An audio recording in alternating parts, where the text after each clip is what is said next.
In all three of our readings today, we were presented with the notion of God's law. And we see how incredibly beautiful that law is, but also how easy it is for us humans to botch it up. The law itself is wonderful, but again, sometimes we can use that in not so good ways. Let's start with the first reading from Deuteronomy today. In doing that, we go back and join the ancient Israelites on their camped in the desert on the border of Canaan, the country that God promised to give them as the promised land. It had been 40 years at this point since their ancestors had come out of Egypt, been delivered through the Red Sea, and entered into the desert. At which time, when they arrived at Mount Sinai, Moses went up the mount and came down with these tablets on which were written the commandments of God. And he presented those to the people. And he said to them on behalf of God, "If you obey these things, you will be my own special possession. You will be dearer to me than anything else. I will be your God, and you will be my people." What a wonderful, wonderful calling. And so now, in the book of Deuteronomy, that was Exodus, the book of Deuteronomy that we heard today, 40 years later, most of those people who had heard that original instruction of Moses are dead. They've been wandering in the desert for 40 years, and now finally they're ready to take possession of the promised land. And so these are almost all new Israelites, people who had been born in the desert, who had just heard the stories of Egypt and the Red Sea and the original covenant. These were their sons and daughters. And so once again, on behalf of God, Moses renews that covenant. He shares with them the law of God. And he says to them, by following this law, you will be able to worship God with all your heart, soul, mind, and strength, and your neighbor as yourself. Those two great commandments of the law of Moses. However, as time went on, we see, especially in the gospel today, that all was not peachy in the law department. Because you had the Pharisees at the time of Jesus who were sort of the self-appointed enforcers of the law. Do you remember back in 1979 with the Islamic Revolution in Iran, the overthrow of the Shah? Don't sit there looking like you never heard of this. You were alive long before that. Really? That happened? Yes. The Shah was overthrown. The Islamic Revolution took place. The Ayatollah came into power. And what started then, but was only officially designated in the year 2005, was what Iran called the morality police. Do you remember that? They would enforce the strictures of the Quran, or as they understood the Quran, the Islamic law. And so they'd arrest people if women didn't have the veil on right, all of that stuff. Well, the reason I bring them up is that the Pharisees were sort of the morality police of the New Testament. They would go around looking for people who were breaking any little part of the law. And the trouble with that is that the law became an end in itself. And the Pharisees often used it to attack people, to show them how sinful they were, to make them feel good about themselves, because God help a Pharisee who didn't wash a pot before he used it. And Jesus, that's the problem he had with the Pharisees.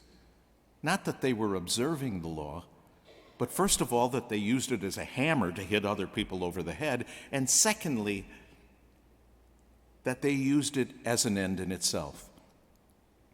And so what we saw both at Mount Sinai and on the border of the Promised Land, when God sets up this covenant and says, this is my law, if you obey it, you will be closer to me than anything else.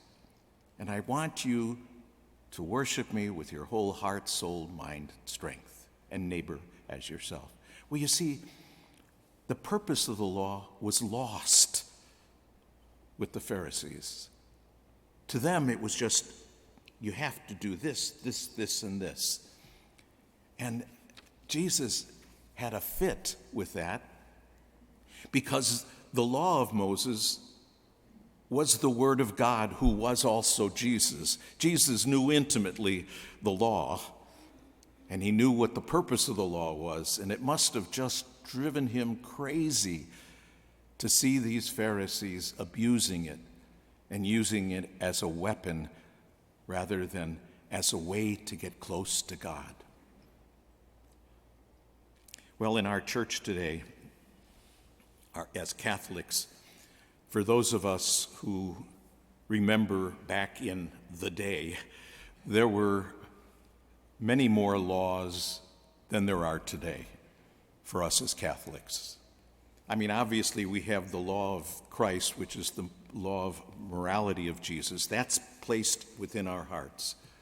But in terms of external laws, do you remember, I'm afraid to say this because if you pretended not to or to remember morality police, you might not admit to this either, but do you remember at the beginning of each season, we used to have rogation days and days of fast and abstinence?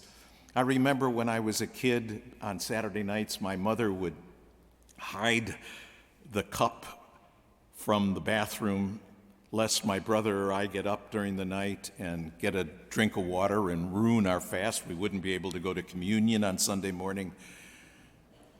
Used to be able to go to hell for a ham sandwich on Friday. You know, those things. Those were all human laws, by the way, and they've gone. But one of the laws that is a law of God and is still a law of the church is that we go to Mass, we remember to keep holy the Lord's Day. We attend Mass on Sundays and holy days. But it's important that we just don't fulfill that law thinking that if we go to Mass every Sunday, God will check the box next to our name and we'll be okay. The law is not an end in itself. It's a means to something. We come to Mass for a reason, not just to fulfill the law. It's important that we don't lose track of what the purpose of that law the church gives us. Attend Mass on Sunday. Worship your God.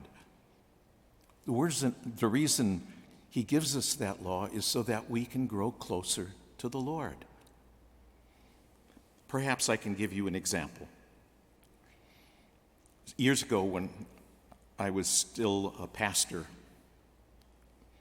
in one of my parishes, I don't remember which one anymore, but there was a young married couple in my parish, and they were a wonderful couple. I had done their wedding. And anyway, every time the wife baked a ham, she would cut off about 2 inches on one side of the ham before she put it in the pan and baked it. Her husband watched this, and it's not that they had ham every day, but every time, if it was a holiday or whatever, he'd watch, she'd cut and bake. And one day he said to her, "Why do you cut off, a slice, 2 inches, whatever it is, of the ham before you bake it?" And she said, "Well, that's the way my mother always did it." And so he said, well, why did she do it? And he said, well, she said, I don't know. She always did that, and I sort of learned to cook from her, and so I do it. So he said, well, why don't you call her? Ask her why she cut the end off of every ham. And so the young wife reluctantly dialed her mother and said, Mom, when you always cooked a ham when we were kids, you always cut off a couple of inches on the end. Why did you do that? And her mother said, well, it's because my pan was too small.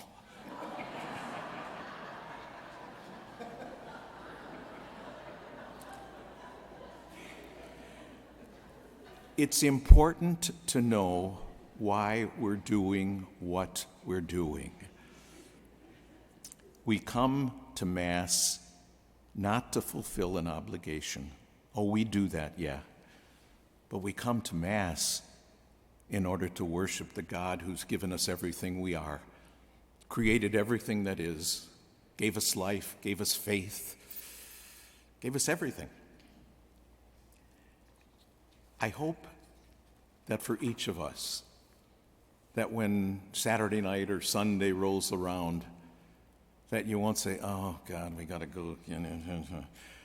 But rather, this is an opportunity, once again, that I have to give thanks to God. This is an opportunity that I have to worship that God and to show him that I want to be with him with all my heart, soul, strength, mind. I want to be with him completely. The commandments of God are indeed beautiful if we know what they're for and if we let them accomplish what they were set out to do. For each of us today, let's worship God. Let's give thanks to God. Let's just give thanks for the wonders he's worked in our lives. And let's do it every time we come to Mass.